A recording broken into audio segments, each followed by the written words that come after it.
momento en Casa de Adoración Familiar Internacional, CAFI. Pues estoy a punto de hacer algo nuevo. Mira, ya he comenzado. ¿No lo ves? Haré un camino a través del desierto. Crearé ríos en la tierra árida y baldía. Isaías 43:19. Acompáñanos en un tiempo de palabra de Dios, unción y crecimiento espiritual, con los pastores Gerardo y Karen Ruiz.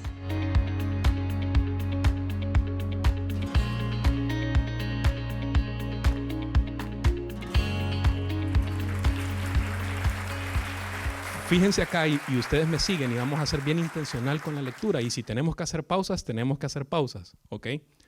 Fíjense que inicia el apóstol Pablo el versículo 17 así. He aquí, tú tienes el sobrenombre de judío. Y ahí hace una coma. Hay dos comas intencionales en esa porción. Entonces, vuelvo y lo leo. He aquí que tú tienes el sobrenombre de judío. Y yo les he destacado cuál es la palabra particular solamente de esa oración. Y fíjense que la palabra importante es sobrenombre. Y ya vamos a entender por qué. Tengan ustedes en su mente la palabra sobrenombre. Yo les voy a ir ayudando. Tengan en mente, cuestionémonos algo. ¿Cuál es tu identidad? Tengan ustedes en mente eso. ¿Cuál es tu identidad? Y empecemos a ver un par de puntos bien importantes. Fíjense que el nombre es parte de nuestra identidad. ¿Sí? O sea, el nombre forma parte de lo que yo soy. Y que alguien me llame por mi nombre, naturalmente me hace sentir especial. Que alguien me identifique, me hace sentir especial. Hoy no vino Cindy, pero les voy a contar que desde que yo vine, ella se ha confundido con mi nombre. Entonces, las primeras veces que me llamaba Edwin, yo decía, ¿a quién le habla? Entonces, fíjense que el nombre es algo sumamente relevante y sumamente importante, porque si a ustedes no lo llaman por su nombre, ustedes no atienden el llamado. ¿Sí? O sea, para ustedes no atienden el llamado. Y fíjense que el nombre es tan relevante que inclusive es una promesa espiritual. Y lo vamos a demostrar con un par de referencias cruzadas en la Biblia. Antes de ver un par de ejemplos, yo les voy a traer a su mente.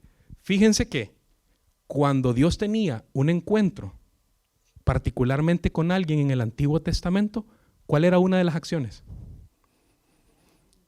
Cambiar el nombre.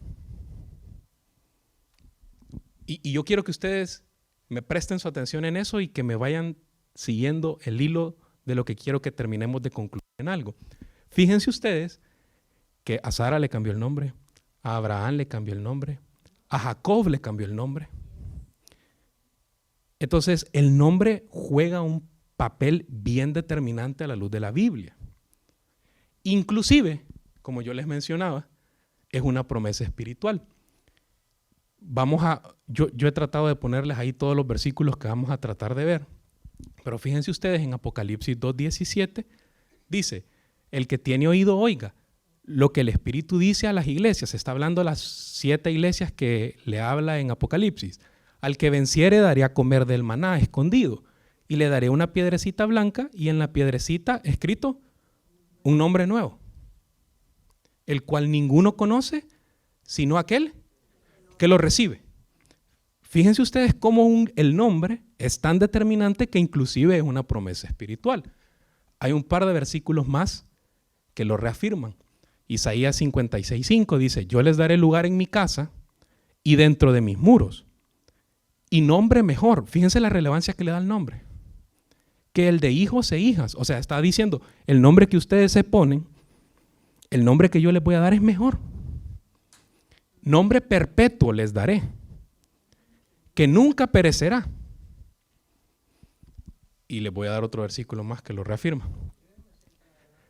Entonces verán las gentes tu justicia y todos los reyes tu gloria. Y te será puesto un nombre nuevo que la boca de Jehová nombrará. Entonces, yo quiero que me sigan porque el nombre es sumamente determinante. Pero, volviendo a Romanos, para los judíos hay que entender algo bien importante. Para los judíos, su identidad es un elemento cultural de suma importancia. Si alguno de ustedes en algún momento ha tenido la oportunidad de conversar con un judío, para los judíos su identidad es algo que conservan y valoran como de suma estima, como realmente importante. Y fíjense que en la cultura judía, para que nosotros entendamos qué es lo que estaba pasando realmente en Romanos 2:17, para la cultura judía ponían nombre a sus hijos en función de una característica. ¿Sí? A Moisés, ¿por qué le pusieron Moisés? Porque fue salvado de las aguas. A Jabes, ¿por qué le pusieron Jabes? Porque lo parió con dolor. Nosotros culturalmente no funcionamos así. A mí me pusieron Eric porque mi tío se llama Eric. ¿Sí?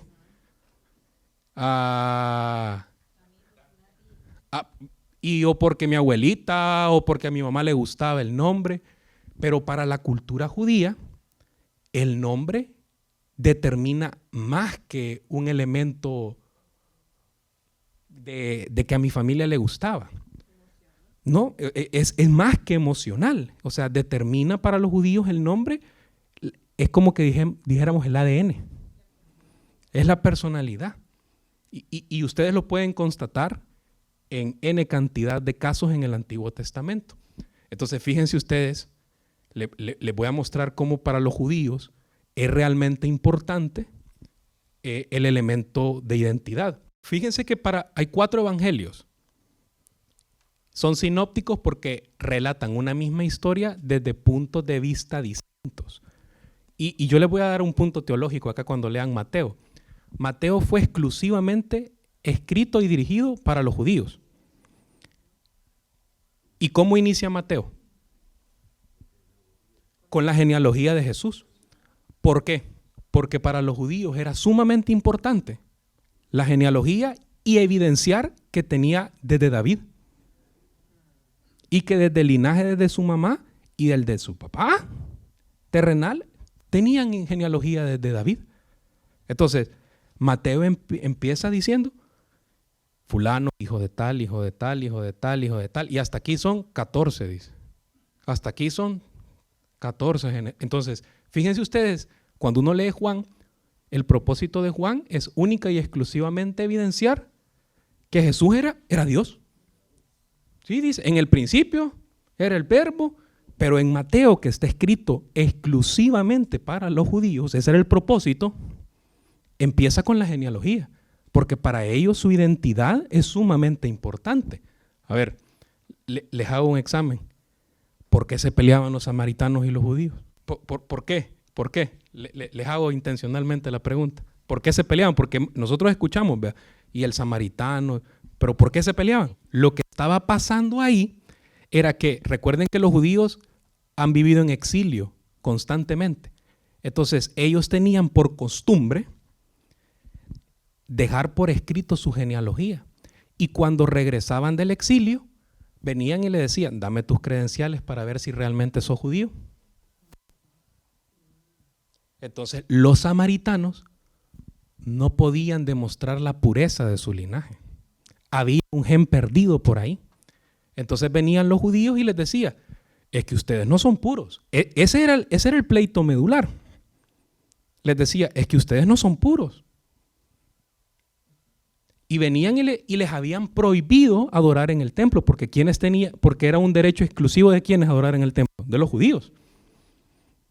Entonces los samaritanos dijeron, no adoremos aquí. Y los judíos decían, por gusto, si es que si no adoran aquí, y ustedes no son judíos. Entonces, esa era la realidad. Fíjense ustedes cómo la identidad para ellos es sumamente importante.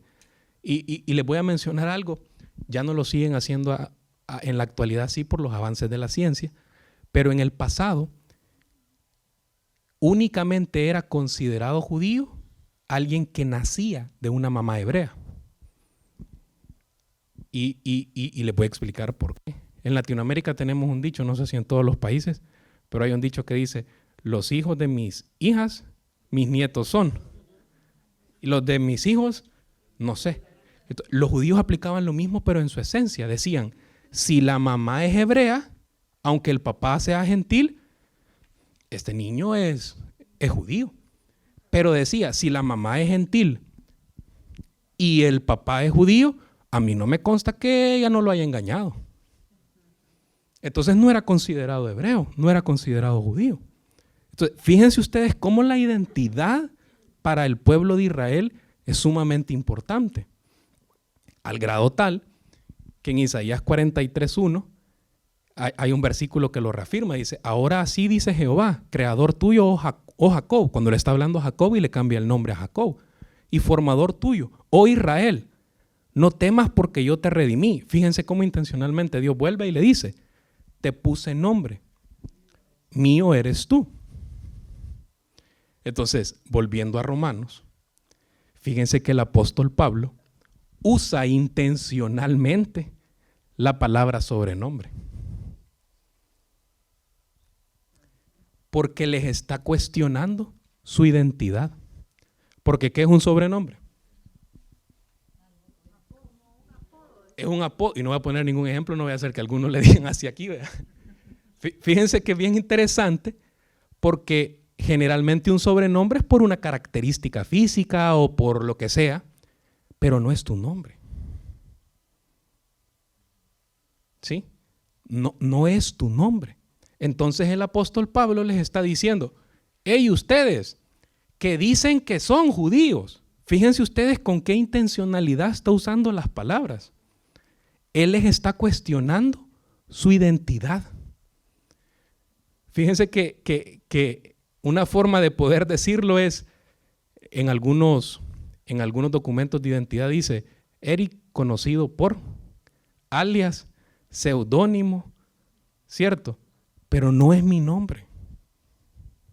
En esencia no es mi nombre. O sea, Jesús reconoce el estatus de Nicodemo, le dice, vos sos maestro, vos conocés, vos no podés decir que sos ignorante, vos sabés qué es lo bueno. Pero Jesús le cuestiona algo, la discapacidad real de entender. Le dice, sos maestro y no entendés. Sos maestro y no entendés. Eso es lo que le está diciendo Jesús a Nicodemo.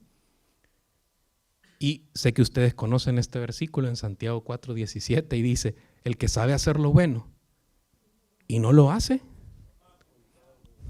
le es pecado. Entonces, fíjense ustedes, para hacer una retrospectiva, Pablo inicia cuestionándole su identidad. Les dice, miren, ustedes que dicen que son, pero realmente no son. Ustedes que andan haciendo, conocen lo bueno, no lo ignoran. Se ven bien bonitos con el discurso que tienen, conocen lo bueno. Eso es lo que Pablo les está diciendo. Pero saben que más adelante les cuestiona que no lo hacen.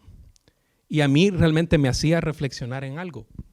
Y es que tu relación con Dios no está limitada únicamente a lo que conoces, sino a tu determinación por obedecer a lo que Él te indica hacer. Yo sé que ustedes lo recuerdan cuando llega aquel joven a Jesús y le dice, mira, yo soy bueno, le dice. Si lo tenemos que poner en las palabras nuestras. ¿Y qué me falta? Vende todo, le dice. Dáselo a los pobres y seguime. Y dice que se fue triste.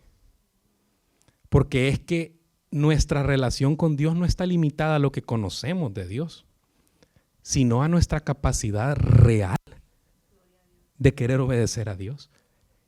Y aquí yo realmente quiero hacer un punto. Fíjense que ese tema de la obediencia no es nuevo. Jesús en el Antiguo Testamento se lo dijo. O sea, Dios se lo dijo, perdón. Les dice, hey, ya no quiero más actos de sacrificio de parte de ustedes. Me basta con que me hagan caso. ¿Sí? Eso es como, hoy la maternidad ha cambiado un poco, ¿verdad? Pero yo recuerdo que cuando yo le preguntaba a mi mamá que qué quería de regalo, me decía, me basta con que me hagas caso, con que te portes bien. Hoy no, hoy sí piden regalo las mamás, ¿verdad? Pero no, ¿saben? O sea, es exactamente el mismo ejemplo. Porque el punto medular de nuestra vida cristiana es la obediencia. Porque es que yo puedo conocer, pero es que conocer realmente no es suficiente.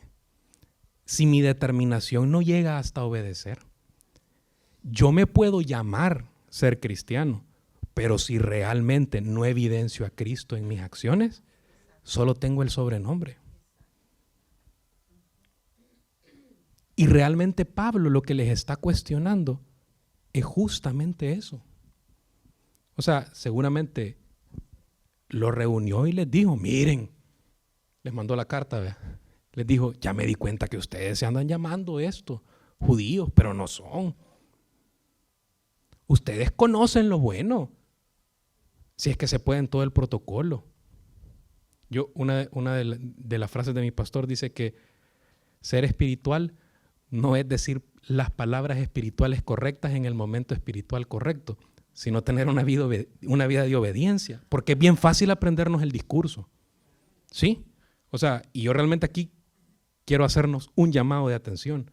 Es bien fácil aprendernos el discurso religioso. Es bien fácil tener una apariencia de bondad y de piedad, pero realmente mi vida espiritual trasciende hasta la obediencia. Eso es lo que realmente el apóstol Pablo les está diciendo. Y fíjense que en el tercer punto les cuestiona otro punto más. Y él les dice, no se trata del estatus. Porque fíjense ustedes, en el versículo 19, y confías en que eres guía de los ciegos. Yo ahí quiero hacer una pausa. Fíjense que es bien interesante cómo les dice. No les dice, y ustedes son. Y creen que son, les dice. Fíjense ustedes cómo el apóstol Pablo fue bien intencional en usar las palabras que usó, porque él no les está dando una afirmación y les dice, miren, ustedes son guías de los ciegos. No, les dice, ustedes creen que son.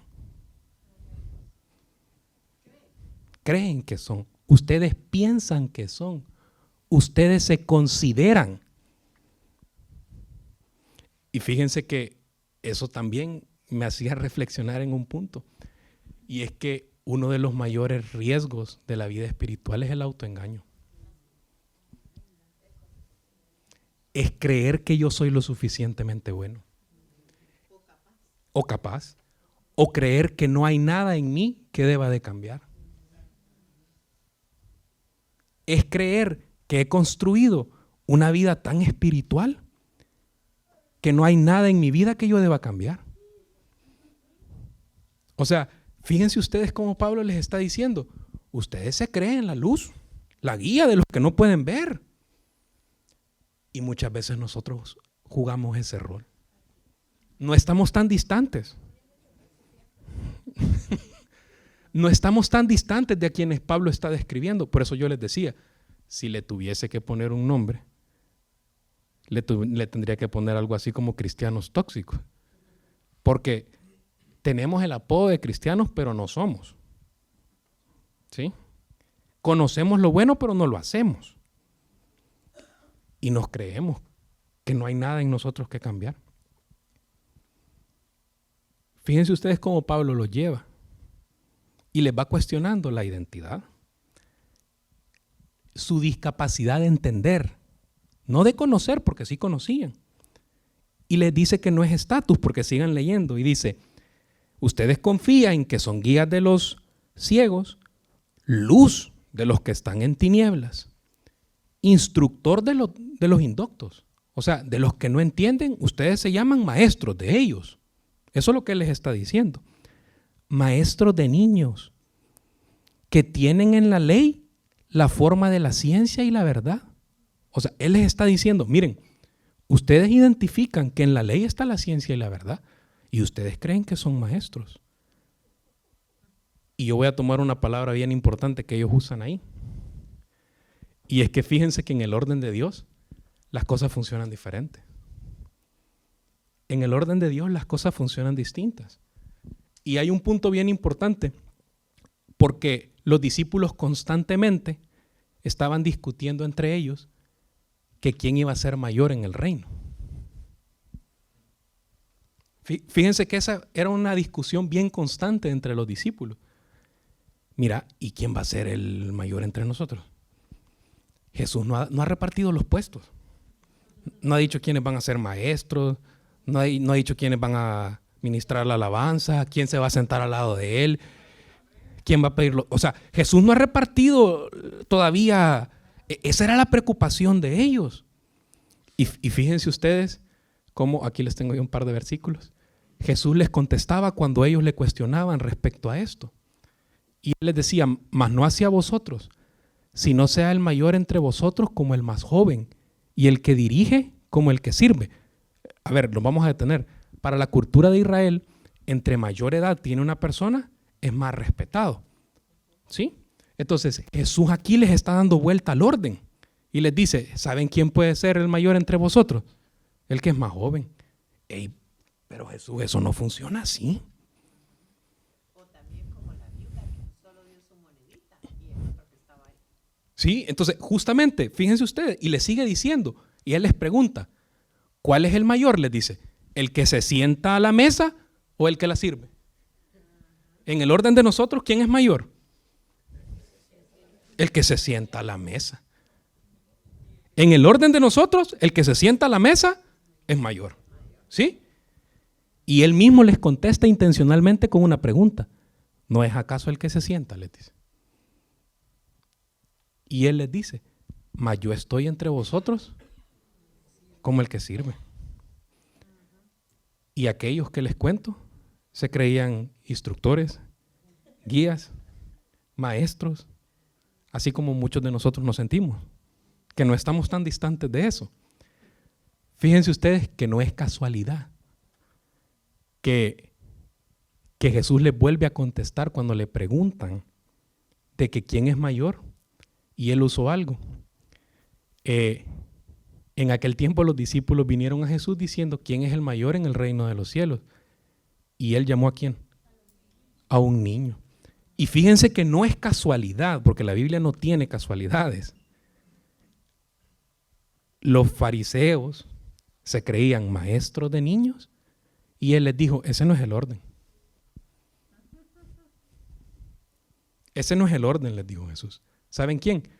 Llamó a un niño y lo puso en medio de ellos. Y les dijo, de cierto les digo, que si no os volvéis y hacéis como niños, no entraréis en el reino de los cielos. Así que cualquiera que se humille como este niño, ese es el mayor en el reino de los cielos. Y fíjense que no es casualidad que nosotros hombres desordenemos el orden. Porque aquellos en Roma, ellos se jactaban de ser los maestros de los niños. Y Jesús les dijo, el orden no es así. ¿Y saben qué es lo que pasa? Es que preferimos la gratificación inmediata de un falso sentido de importancia en lugar de la honra verdadera que Dios promete por la humildad. O sea, se lo vuelvo a leer. Nosotros en nuestra humanidad preferimos la gratificación inmediata de un falso sentido de importancia. O sea, los judíos y los fariseos particularmente se sentían orgullosos de su identidad, se sentían orgullosos de su religiosidad, se sentían orgullosos del estatus que ocupaban en la sinagoga. Así como probablemente algunos de nosotros nos sintamos orgullosos del ministerio que ejercemos, pero es que no es por nosotros ni para nosotros, ni es por Dios. Entonces, Pablo los viene cuestionando enormemente en este punto y les dice, tienen el apodo, se andan llamando ustedes solitos, pero no son. Ustedes conocen lo que es bueno, el problema es que no lo hacen. Y viene y les dice, ustedes dicen que son maestros, Ustedes solo se han dado el título. Eso es lo que les está diciendo Pablo. Y fíjense que les toca otro punto bien medular. Y él les dice que tampoco es religión. Y en el versículo 10, del 2 al 10, del 21 en adelante, le dice, tú pues que enseñas a otro, no te puedes enseñar a tú mismo, le dice. O sea, fíjense cómo los ha traído. O sea, yo quiero que ustedes traigan el hilo conductual de todo lo que Pablo les viene diciendo. O sea, y solo hemos visto 4 versículos. Y yo de verdad les digo, si a mí me hubiesen mandado esa carta, yo hubiera pasado unos 3 años con la cabeza escondida. En serio les digo. Y todavía les dice, y ustedes que enseñan a otro, no te puedes enseñar a ti mismo. Y les dice, tú que predicas que no se ha de hurtar, hurtas. Tú que dices que no se ha de adulterar, adulteras. Tú que abominas a los ídolos, cometes sacrilegio. Tú que te jactas de la ley, con infracción de la ley, deshonras a Dios. Les hace la pregunta y ya lo vamos a explicar. Y los quiero hacer pensar en algo. Él les menciona 3 puntos. Desde el versículo 21. Les dice hurtar, adulterar y la idolatría. ¿Qué les está citando? Ustedes saben qué les está citando. Los mandamientos. Fíjense que yo les mencionaba el martes pasado que los judíos tienen cerca de 613 mandamientos, porque para los judíos no solo es la norma de los 10 mandamientos, sino cómo ellos deben de comportarse como pueblo. Ahora bien, Pablo no lo dejó abierto al resto de mandamientos para el pueblo de Israel. Se fue a los 10 mandamientos y les dijo, ustedes andan enseñando que no hay que robar y roban. Ustedes andan diciendo que no hay que adulterar y adulteran. Ustedes dicen, el mandamiento dice que no tendrás otros dioses. Y ustedes abominan la idolatría y hacen sacrilegio. Y fíjense que en el versículo 23 es bien intencional en algo que él dice. Tú te jactas de la ley y les hace una pregunta. Con infracción de la ley, deshonras a Dios. Expliquémoslo para que lo entendamos en nuestro lenguaje. Eso es como que si yo le dijera a mi mamá, me siento orgulloso de ser su hijo, y mi mamá me contestara, y siendo malcriado, ¿te sentís orgulloso de que yo sea tu mamá? ¿Me doy a entender? Eso es como que si alguno de ustedes fuera y dijera, me siento orgulloso de estudiar aquí, y la maestra de ustedes les contestara, y sacándote malas notas, ¿te sentís orgulloso? O sea, si lo tuviésemos que poner en nuestro lenguaje, eso es lo que el apóstol Pablo les está diciendo. Miren, ustedes que se sienten orgullosos de la ley, ¿acaso incumpliendo la ley se sienten orgullosos de eso? Entonces, él les está enseñando un punto bien clave. Y él les dice, es que no es religión. No se trata de religión. Y Jesús usó una referencia bien importante en Mateo 15, 8 y 9. Y él les dice, este pueblo de labios me honra. O sea que el tema no es nuevo, ¿sí? Ya venía, o sea, es un comportamiento histórico de nosotros. Jesús les dijo, mas su corazón, fíjense ustedes, está realmente lejos de mí.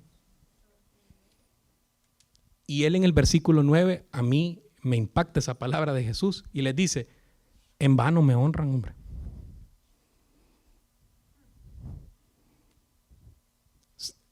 Vuelvo y les digo, viene Jesús y les dice, este pueblo de labios me honra, pero su corazón realmente está lejos de mí. Y les dice, en vano me honran. En una palabra más castellanizada, dijéramos nosotros, por gusto. Por gusto lo que andan haciendo. Mejor no lo hagan. Mejor no lo hagan. Yo recuerdo una palabra de mi papá y él me decía, 99% de obediencia y 1% de desobediencia para mí es igual a desobediencia.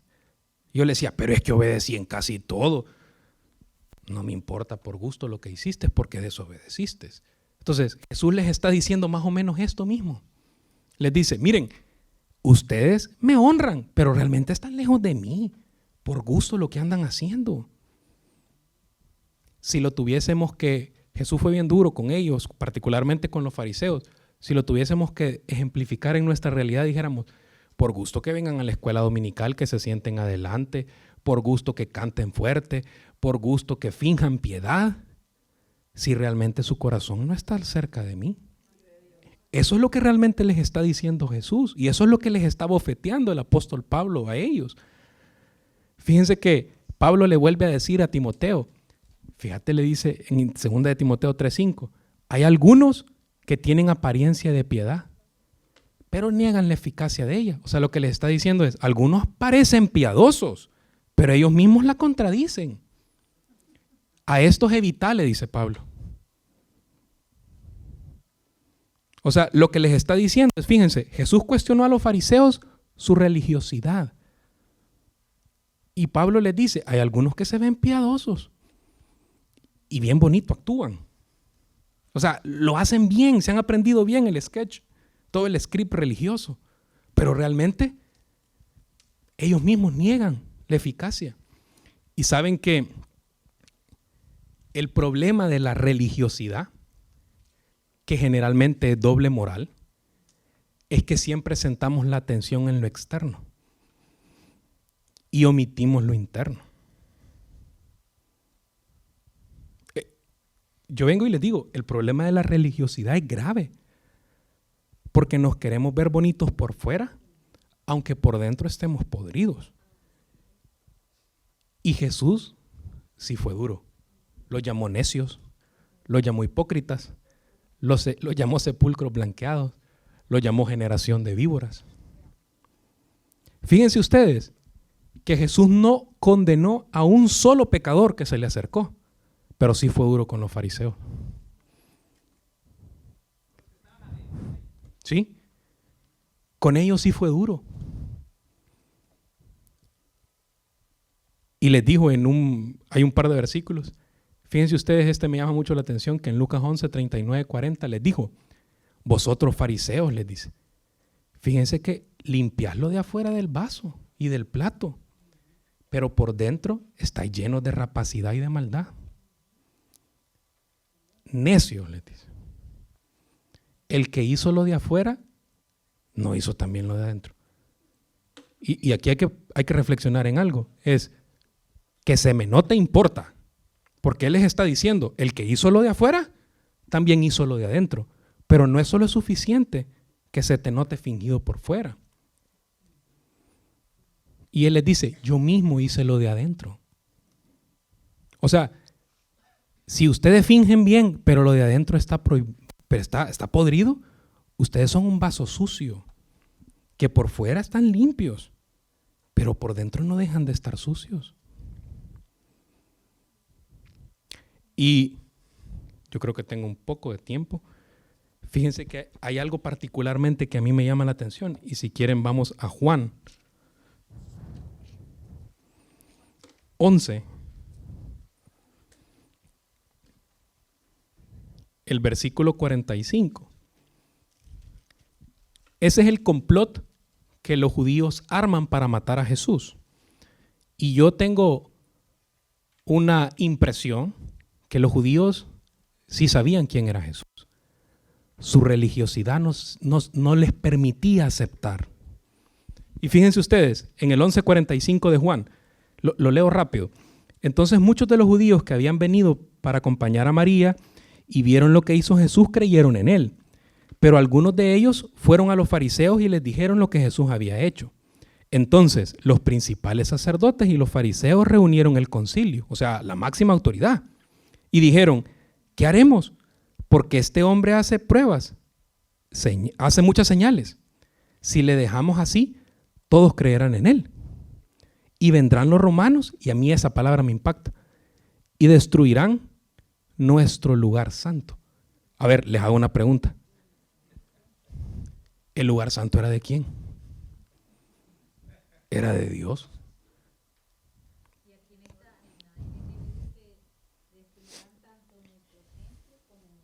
Sí, aquí en la Reina Valera dice, y nuestra nación. Fíjense ustedes que no es casualidad. El lugar santo era de Dios. No era de nadie. Pero en su religión lo habían vuelto suyo. Y saben que ese pasaje es tan impactante porque ellos reconocen, miren, si lo dejamos vivo, los demás van a creer en él. Sí, o sea, es que yo creo que esto no es nuevo. Ya viene. Los fariseos habían hecho su templo, así como muchos de nosotros hemos hecho nuestra iglesia. Pero ojo, eso es religión. ¿Sí? O sea, a ver, y yo quiero hacer una retrospección de nuevo, porque me interesa que tengan claro estos 4 puntos, porque el apóstol Pablo fue enfático. Realmente debemos de preguntarnos si solo tenemos el sobrenombre de cristiano. En serio les digo, o sea, ya te doy espacio, Nardita. Creo que debemos de reflexionar si realmente somos, o sea, solo tenemos el sobrenombre. Fíjense que estoy seguro que conocemos lo bueno. Estoy seguro. La pregunta es si nuestra determinación llega hasta la obediencia a Dios. 3, preocupémonos si lo que hemos buscado es estatus. Y 4, si hemos creído que es la religión, hoy les digo, estamos equivocados. Saben que yo creo que hay pocas cosas más dañinas para una familia, para una iglesia, para un matrimonio, para un hijo, que demos la impresión que seguir a Jesús se logra siendo legalistas. De verdad les digo, pocas cosas son más dañinas para su familia que ustedes quieran dar la impresión que seguir a Jesús es legalismo. Ya lo vemos. En tu casa, tú sos quien sos. No podés fingir. ¿Sí? Aquí podemos fingir. Y tus hijos lo notan. Entonces, si tratamos de construir una espiritualidad falsa en mi círculo cercano, se desnuda. Y eso es dañino. Porque yo puedo venir acá y decir X, Y, Z, pero ella me conoce. ¿Sí? Entonces, ella podría estar diciendo ahorita, lo que Erika está diciendo es mentira, él no lo vive. ¿Sí? Y eso es dañino. Para mi matrimonio es dañino. Porque ¿qué pierdo? Credibilidad. Y porque yo le quisiera enseñar a ella que con una legalidad se llega a Jesús. No es correcto. A ver, les pongo otro ejemplo. Para los que son papás, yo no soy papá todavía. Si ustedes quieren forzar a sus hijos a venir el domingo, que no está mal, pero de lunes a sábado, ustedes no le modelan a Cristo, ustedes les están haciendo más daño en quererlos forzar a que vengan a que no los traigan. Porque él dice, mi mamá es mentirosa. Y aquí están los jóvenes. Porque sé que ellos están aprendiendo hoy. Eso es lo que pasa. O sea, para una iglesia misma.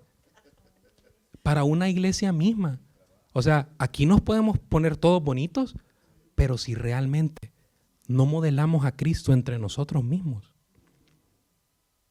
Si yo no soy capaz de perdonar, si yo no soy capaz, si difamo al prójimo, si yo esto, si yo lo otro, si yo estoy aquí y no puedo ver a Angelito, yo podría estar parado acá y no soportar a uno de ustedes. ¿Sí? Entonces, eso le hace daño.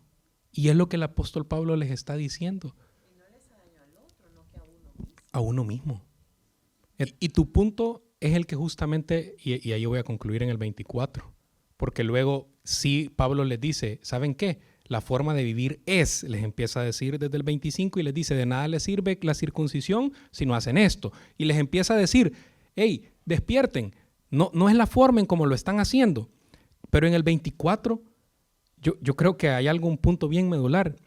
Y él les dice, porque como está escrito, o sea, ya estaba escrito que el pueblo de Israel iba a negar a Jesús como el Mesías y que les iba a ser quitado el privilegio y se le iba a ser dado a los que creyéramos en Jesús. Entonces, pero les dice, porque está escrito, el nombre de Dios es blasfemado entre los gentiles por causa de vosotros. O sea, yo quiero que me presten su atención, porque lo que les está diciendo es, despierten, la consecuencia de la forma de vida que ustedes tienen es grave. O sea, les está haciendo un llamado de advertencia, le dice, miren, por culpa de ustedes es blasfemado el nombre de Dios entre los gentiles. Fíjense que Gandhi, no sé si algunos lo conocen, él usó una expresión bien interesante y él dijo, a mí me gusta el Dios de los cristianos, lo que no me gusta son quienes lo siguen. Entonces, fíjense ustedes, porque lo que el apóstol Pablo les está diciendo a los judíos es, miren, por culpa de ustedes blasfeman el nombre de Dios, pero realmente no es solamente una consecuencia de ellos, porque Pablo nos lo vuelve a decir a nosotros. Y fíjense ustedes en 2 Corintios 3:2, les dice, nuestras cartas sois vosotros. O sea, funcionaba así, miren, ¿alguien quiere una carta de recomendación? No, la carta sos vos, escrita en nuestros corazones, conocidas y leídas por todos los hombres, siendo manifiesto que soy cartas de Cristo expedidas por nosotros. O sea, ustedes andan evidenciando a Cristo, eso es lo que nos está diciendo. Escrita no con tinta, sino con el Espíritu de Dios vivo. No en tablas de piedra, sino en tablas de carne del corazón. Y tal confianza tenemos mediante en Cristo para con Dios. Fíjense ustedes, o sea, el apóstol Pablo les cuestiona a los judíos la forma en que estaban actuando en su vida, porque habían construido una espiritualidad falsa. Eso es lo que Pablo les está cuestionando. Y les dice, hey, lo que están haciendo es grave. Despierten. ¿Sí? Entonces él les dice, despierten, lo que ustedes están haciendo no está bien. Pero, como yo les mencionaba, hay 4 puntos para estudiar así de forma expositiva la Biblia, y uno de ellos, el último, es siempre la aplicación personal, porque si no podríamos decir, ya la regaban esos que estaban ahí, ¿verdad? y nos podríamos ir nosotros autoengañados, que nosotros no lo hacemos, pero realmente hacemos lo mismo. Y de verdad yo les digo, despertemos, porque no es una vida religiosa la que Dios quiere. Alguien puede conocer y realmente estar distante de Dios. Alguien puede conocer y realmente le es en vano. Y mi relación con Dios, como yo les decía, no está limitada a lo que conozco, sino a la determinación de obedecer. Y eso es lo difícil de ser cristiano. Eso es lo difícil de ser cristiano. Porque decir ser es fácil, pero Cristo ya modeló el carácter que quiere. Autoengañarme que hay áreas en mí que no debo cambiar, yo sería el primero en decirles, hay muchas áreas en mí que debo cambiar. Así como estoy seguro que muchas en ustedes. Pero no me puedo autoengañar. Autoengañarme es una limitante espiritual porque creo que soy suficientemente bueno. Entonces, Pablo les da una bofetada. Esa es la intención. Y les dio una bofetada categórica porque inicia cuestionándoles algo medular para ellos, su identidad. Eso es como que le digan a alguien, Olguita, usted dice que es colombiana, pero no es colombiana, y ella va a decir, yo soy colombiana. ¿Sí? Entonces, él les está cuestionando algo bien medular. No sé si tienen alguna pregunta por nuestra concupiscencia, y quizás te voy a explicar ¿qué es la concupiscencia? Yo no puedo negar mi naturaleza de pecado, ¿sí? Porque yo soy corrompido desde la caída del hombre, de Adán. Desde ahí entró el pecado. Y yo peco por mi concupiscencia. Y mi concupiscencia es, para ponerlo en un castellano más normal, es los deseos de mi carne. Y como los deseos de mi carne pesan, yo prefiero diluir esto por darle espacio a mi carnalidad. ¿Sí? Entonces, la clave está en la concupiscencia. Y les voy a decir algo, y quizás les voy a dar un punto teológico. En Adán no había pecado, ¿sí? Por eso fue necesario que se acercara Satanás en la serpiente para tentarlo. En Jesús no había pecado y fue necesario que Satanás se acercara para tentarlo. Pero en nosotros sí hay pecado. Entonces, fíjate que la clave es, en nosotros sí hay pecado. Yo no peco porque Satanás me mandó algo aquí a mi lado para que yo vuelva y vea. Yo peco porque mi deseo de carne me hace volver a ver. ¿Sí? O sea, es mi concupiscencia. Y fíjate que la Biblia dice que el hombre peca por 3 cosas. Dice, por los deseos de los ojos, por los deseos de la carne y por la vanagloria de la vida. Entonces, como tu deseo de querer hacer lo malo lo tenés, entonces decís, opaco esto para darle espacio a mi carne. Fíjate que hay una palabra que usan que es sincretismo. Y el sincretismo es mezclar 2 cosas y de esas 2 cosas hacer una. Entonces, yo siempre he dicho, nosotros tenemos un evangelio muchas veces sincrético. Mezclo mi carne en las cosas que me gustan y le doy espacio a Dios en las que para mí es fácil soltarla. Entonces, la clave está en tu concupiscencia. O sea, vos dejás diluir esto porque tu naturaleza de pecado te gusta. Serías mentiroso que me digas que no te gusta el pecado. Fíjate que tú dijiste un punto que no quiero dejarlo por alto. Y es, fíjense en un detalle de Jesús cada vez que se le acercaban. Él era un negador del yo. Y les explico. Él les decía, la clave está en que ustedes se nieguen a sí mismos. Entonces, Jesús era un disruptor del yo. ¿Por qué? Porque a mí me gusta mi carnalidad. Entonces, Él les decía, la clave para que me sigan es que renuncien a ustedes mismos. Y eso no es tan fácil. O sea, todos los que estamos aquí seríamos mentirosos en decir que hemos renunciado a nosotros mismos. Ese es el ejercicio espiritual que debemos de promover día a día. El ejercicio espiritual es diario. Esa es la clave. El ejercicio espiritual es diario. Y yo quizás les voy a dar un par de puntos. Es, yo sé las cosas que a mí me cuestan. Y yo debo de tener ejercicios espirituales para evitar las cosas que a mí me gustan. Y no estoy hablando de ver un partido de fútbol, de mi carnalidad. Entonces, fíjense ustedes, a veces queremos someter al diablo, pero no hemos sometido a nuestra carnalidad. Y tenemos suficiente trabajo con nosotros mismos. ¿Ya? Porque nuestra concupiscencia está ahí. O sea, a mí no, yo no necesito que me tiente el diablo. A mí mi carnalidad me hace pecar. Y yo solo le agrego algo. El apóstol Pablo tenía tanta autoconfianza que decía, si quieren ver a alguien, mírenme a mí. Entonces, la pregunta es si nosotros podríamos decir lo mismo, Rosarito. Listo, ¿les parece que oremos? Señor, te damos gracias por darnos este espacio, esta oportunidad, Señor, de poder estudiar, de conocer tu palabra, Señor. Te pido que pregnes en nuestros corazones, en nuestras mentes, que no se trata solo de decir que somos cristianos, sino que debe haber una transformación de vida. Señor, que nos des la fortaleza para poder sujetar nuestra concupiscencia y que nos permita, Señor, un día estar delante de tu presencia y presentarnos como un obrero agradable ante ti.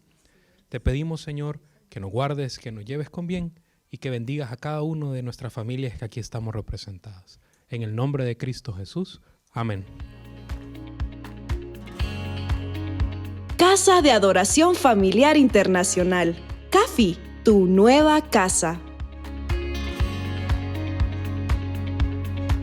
Ven y acompáñanos en nuestras actividades los días martes a las 7 de la noche en nuestra Escuela de Discipulado y Liderazgo y los domingos a las 10 de la mañana para nuestro servicio.